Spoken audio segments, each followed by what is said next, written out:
Welcome to Herbally Yours, an adventure into the world of natural medicine. Here is your host, Dr. Ellen Kamai, the natural nurse who will help you take the leap to ultimate wellness. Greetings, and thank you for joining me, Ellen Kamai, the natural nurse, for another edition of Herbally Yours, right here on the voice of Nassau Community College, 90.3 WHPC. Listen live, listen on air, or online at iHeartRadio, Odyssey, TuneIn app, smart speakers, or nccradio.org, or download our own app, WHPC app, to listen to all of our shows. Also, podcasts of archives of this show are available as well on Apple, Google Play, and Spreaker.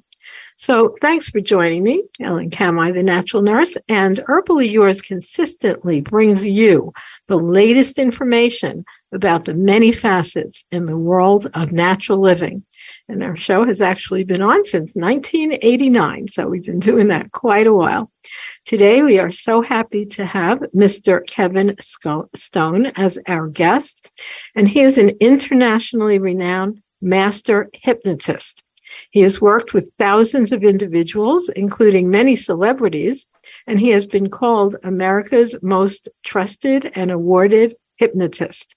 Kevin has helped people overcome smoking, weight challenges, and stress. And he is the holder of the highest honorary awards and degrees and is a board-certified hypnotist. And if you'd like to contact him beyond listening to our show today, very easy website is hypnotist.com. That's www.hypnotist.com. So thank you so much for joining us today, Kevin Stone.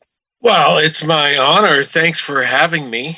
Let's go back in time to Kevin. When you were a child or growing up, what was the path that led you to become a hypnotist?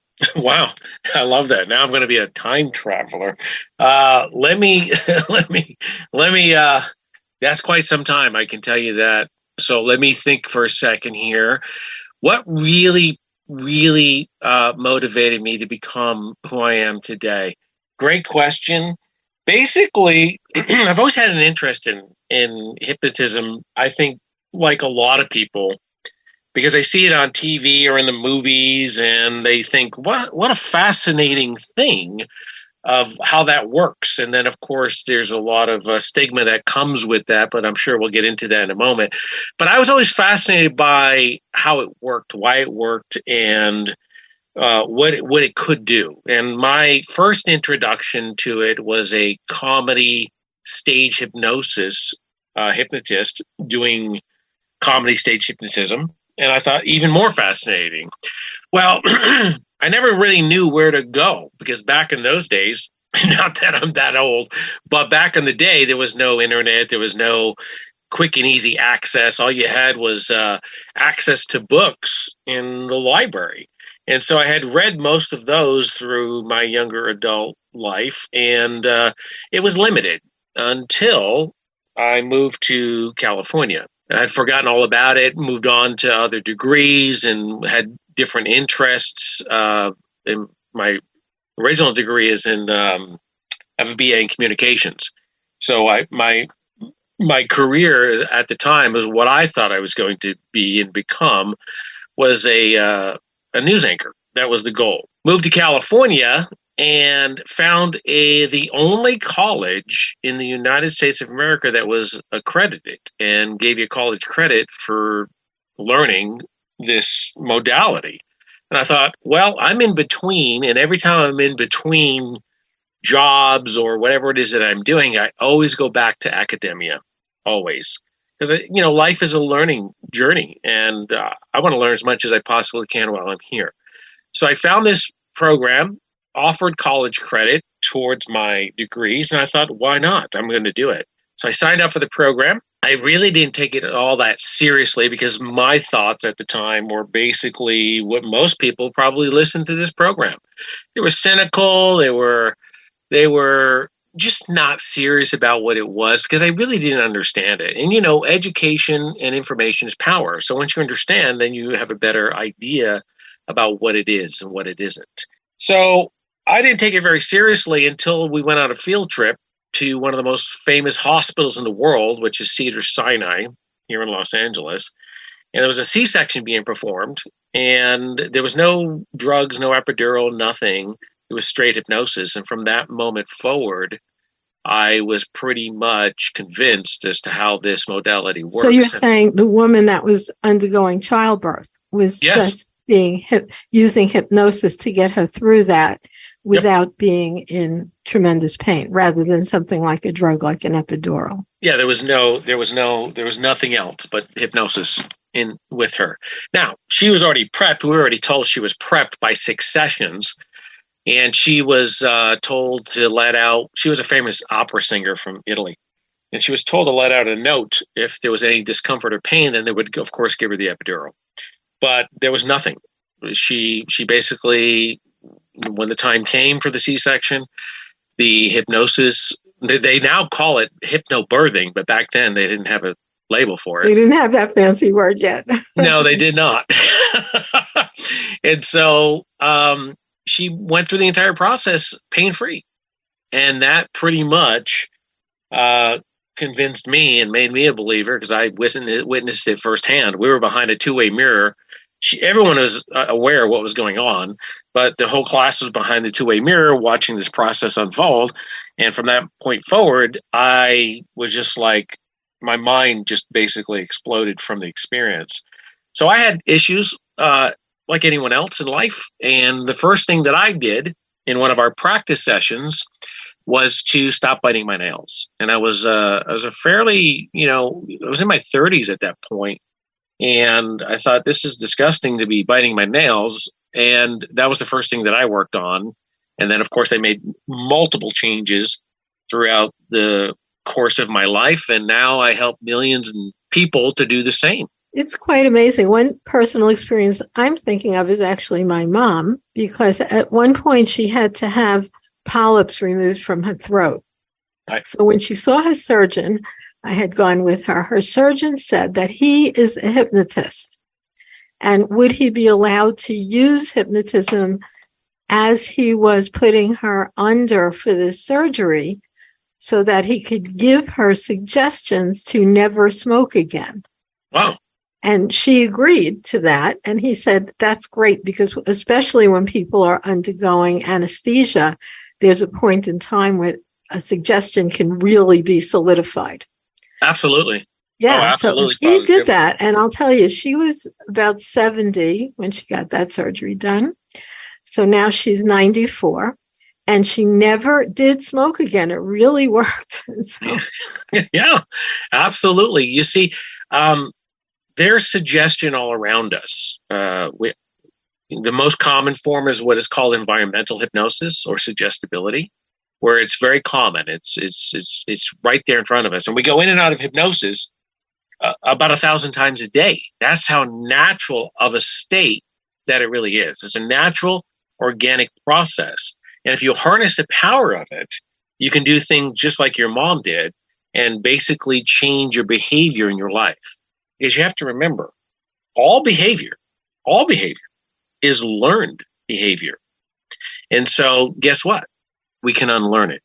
The unfortunate thing is that our society, our world, really doesn't promote or advocate or teach us many tools or skills to do those things. So hypnosis is one of those tools. And of course, I'm very biased because it's the hierarchy. Meditation, yoga, all of these other principles, they're effective, but not as effective and as powerful as the applications of hypnosis.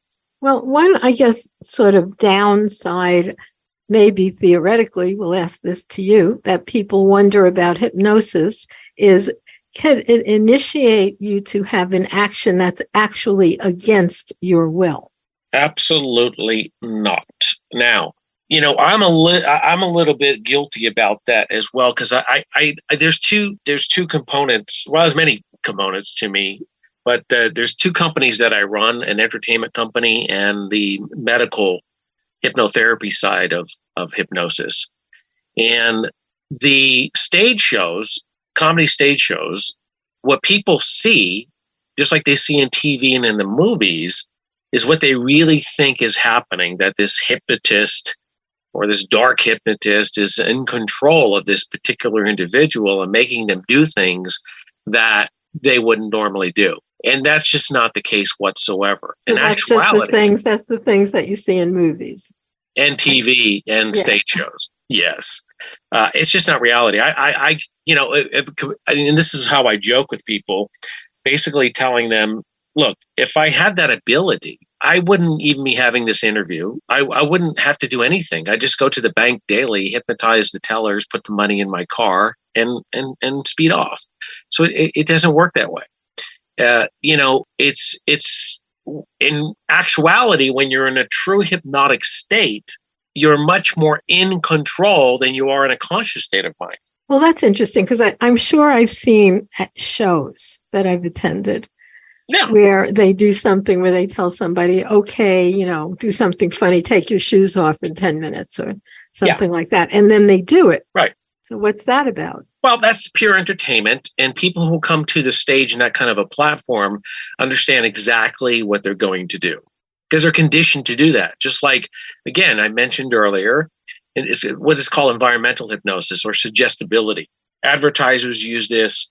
It's very common, and suggestibility is amongst us personally. I'll tell you, the greatest hypnotists in our lives is our spouses, because you're listening intently. And sometimes when you're in a situation, you really want that advice, or you really want that comfort, or you really want that support. So you're really taking in that suggestion of what it is that they're giving you.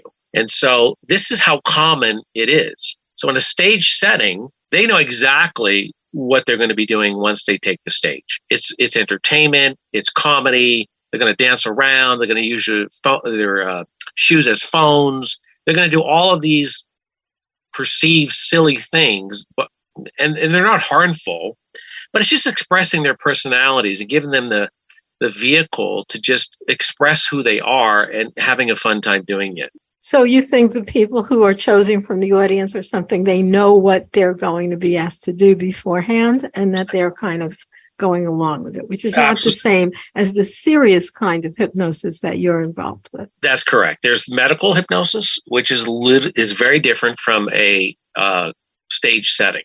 Absolutely, positively. Yeah, there's an expectation. There's an idea of what they're going to do when they take that stage. So they really know that they're going to be ballerinas. They know that they're going to dance around. They know that certain things are going to happen that are not going to be harmful to them. And they're just expressing themselves. They're just having a good time. Well, I do want to reintroduce you to our audience and tell you, audience, that you are listening to Herbally Yours on the voice of Nassau Community College, 90.3 WHPC. I'm Ellen Kamai, the natural nurse at naturalnurse.com. And today my guest is Master Hypnotist Kevin Stone. And he is an internationally renowned expert, master hypnotist, a celebrity hypnotist, America's most trusted and awarded hypnotist. So if you want to find out more, go to hypnotist.com. And obviously you have a deep and ongoing interest and belief in hypnotism. So we talked a little bit about how it's used as a show. Let's go more into some of the more, medical kinds of applications. Absolutely. See, I became known. I'm known for many different things when it comes to the medical. But in my early days, I was known what most hypnotists are known for, which is weight loss and stopping smoking like your mother did. And I built an entire practice just off of those two issues with individuals. I'm still known for those things, but I've moved into more being known now for pain management, TMJ issues in the dental industry. And again, when you get to the levels that I've gotten to because of my passion of helping people to help themselves, I get phone calls from all over the world with all kinds of issues. And so my success rate is about 98% with all issues. And so, but the applications medically are whatever it is that is that's holding you back and not allowing you to achieve your maximum potential. The applications of hypnosis are doable. Whatever it is that you think can be changed. Because remember, all behavior is learned behavior. So you can unlearn it. And most of our behavior, especially the ones that have our limiting belief systems, we acquired those. We don't even know how we acquired them. And so this is the tool, this is the modality, natural organic process to undo that so you're able to live your life at its fullest maximum potential. So all medical applications pretty much are applicable to the state of hypnosis. So when you say that, something like you said, weight loss, right? Yes. So how would someone go about using hypnotism to assist them with weight loss? Well, there's different ways, and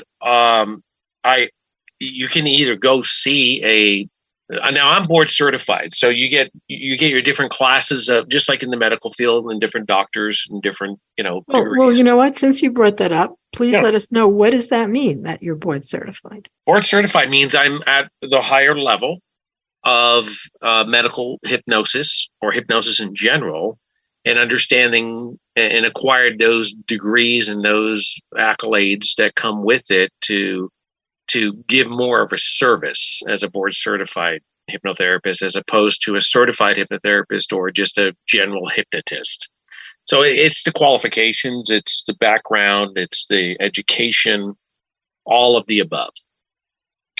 And so when it comes to weight loss, there's different ways of doing it. You can go see a hypnotherapist like me and do the sessions, or like me, I offer programming systems now for stopping smoking and weight loss on an MP3 or CD, where you listen to the programming systems. Yeah. So again, it depends on the individual and what their needs are, and how one can adapt to what they need and how to do it. So when the client calls, basically I work that out, and sometimes I just put them on the programming systems where they don't have to come in and see me or do a Zoom meeting. They just listen to the programming system, and it gets them to the goal of where they want to be. And that also depends on how much weight they want to lose. So some people just want to lose 5 pounds, especially now we're approaching the holidays. So come January, everybody's going to want to lose anywhere between 5 and 10 pounds. So basically, if they want to lose 5 and 10, they go on the programming system. If they want to lose more than that, then they have to do the one-on-one sessions. Okay, but still, go a little deeper about how would that happen? You listen to something, or they have a private session with you. And how is that going to lead to weight loss? Does it make you want to get up and exercise an hour a day? Like, what does it do to your daily activities that will change? Yeah, great questions, Ellen. Let's take that to a broader spectrum. So we're talking about weight loss, but this is going to apply to anything or any change you want to make in your life. So in theory, and this is not my numbers, this is what they came up with scientifically, it takes 21 times for something to become a conditioned habit, a conditioned reflex. Once you establish it, 21 is now an automatic in your subconscious mind. So good or bad, the information is stored into your subconscious mind, which is a makeup of 88% of your brain's capacity. Hypnosis basically takes that negative information and basically rewires that programming to do exactly what it is you want to do.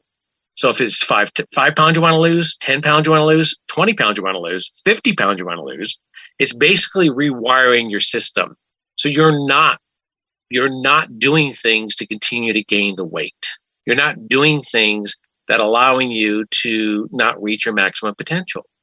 So it's just a rewiring. So that applies to weight loss, smoking, whatever changes you have, addictions, pain management.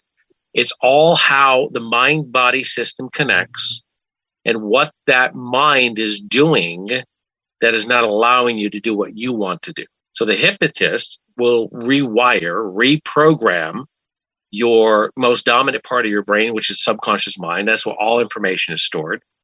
And basically tell it to do what it is you want it to do instead of what it knows to continue to do.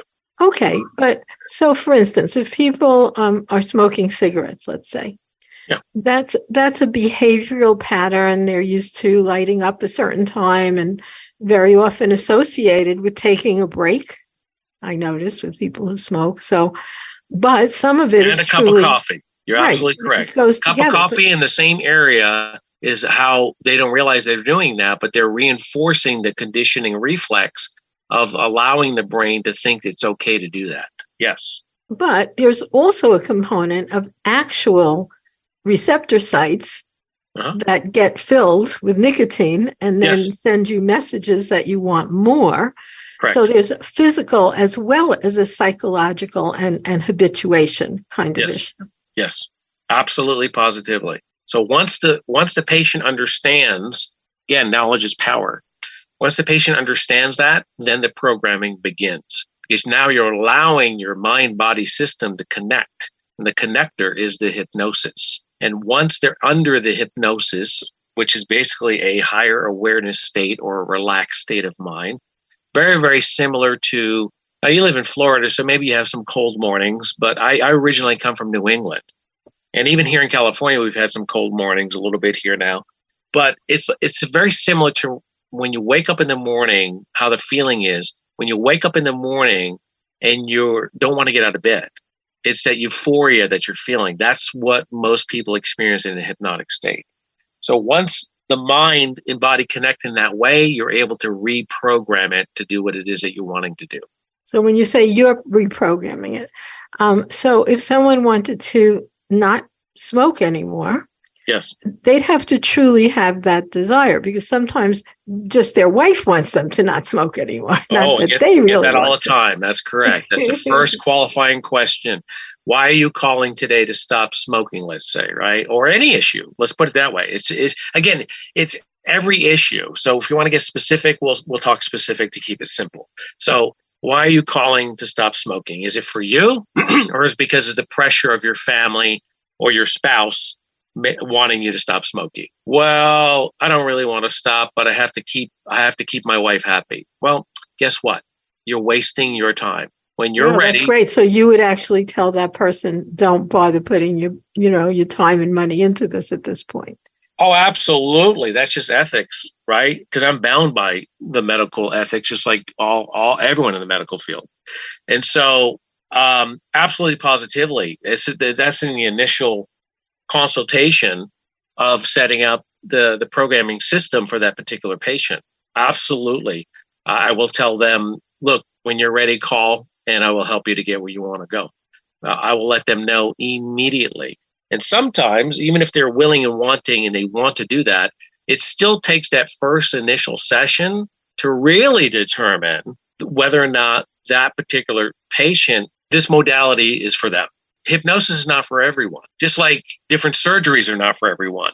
So it's a trial and error sometimes. But doing it as long as I've been doing it, I can pretty much tell within the first 5 minutes of the conversation whether or not it's for them. But even after we go through the process, get them hypnotized on that first session, then I will tell them, look, this probably isn't for you.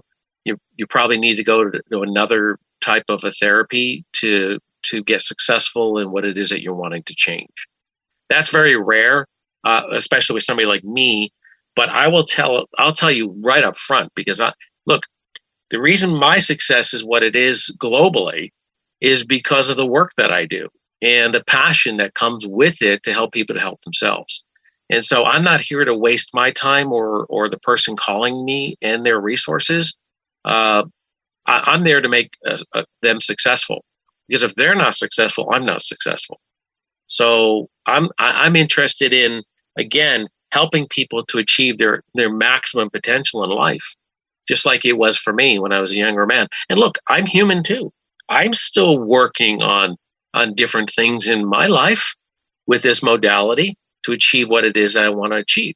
And I know also it can also be helpful for, so many people are dealing with feelings of sort of unsettled feelings, anxiety, especially since the pandemic. Oh, yes. And I know that hypnotism can actually be brought in as a non-drug therapy for that. Absolutely. Depression, anxiety, stress. I can go on and on. Basically, what I promote and what I tell people, whatever it is that you think that is an issue in your life that is not allowing you to be 100% daily, you can make those changes with the modality of hypnosis.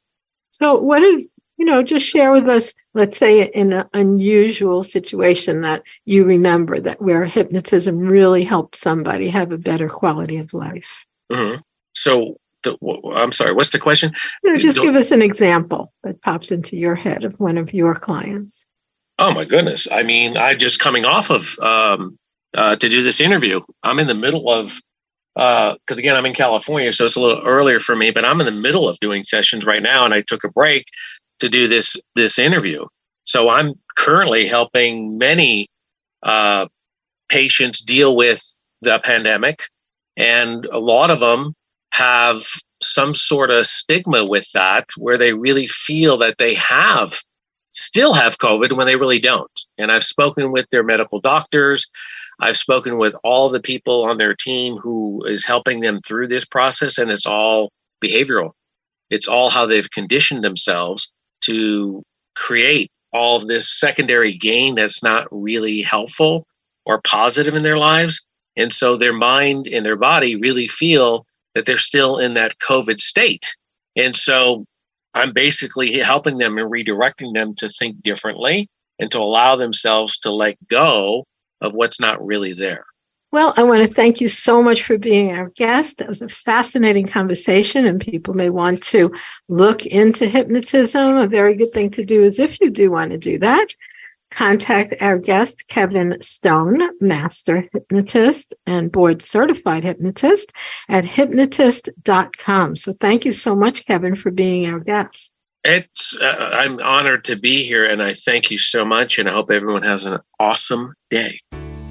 And thank you, listeners, for tuning into Herbally Yours, once again, produced in the studios of 90.3 WHPC, Nassau Community College, Garden City, New York.